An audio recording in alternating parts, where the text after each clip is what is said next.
আল্লাহ রাসূল সাল্লাল্লাহু আলাইহি ওয়াসাল্লাম সহিহ বুখারীতে বলছেন, ইন্নাল্লাহা ইয়াকবিদুল ইলমা ইয়ানতাযু ইনতিজাআন লা ইয়াকবিদু ইল্লা বিকবদিল উলামা হাত্তা লাম ইয়াবকা আলিমান হাত্তা লাম ইয়াবকা আলিমান হাত্তা লাম ইয়াবকা আলিমান ইত্তাখাযান নাসু রুসান জুহালা ফাসুইলু ফাআফতাউ বিগাইরি ইলমিন ফাদাল্লু ওয়া আদাল্লান নাস।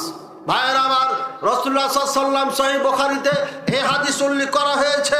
রাসূলুল্লাহ সাল্লাল্লাহু আলাইহি ওয়াসাল্লাম বলেন, আমার উম্মতের মধ্য থেকে কিয়ামতের আগে আগে আলেমদেরকে উঠিয়ে নেওয়া হবে। আলেম থাকবে না এই সমাজে। আলেম উঠানোর মাধ্যমে ইলম উঠে যাবে, ইলম থাকবে না। যখন আলেম থাকবে না, ইলম থাকবে না, তখন মানুষ কি করবে?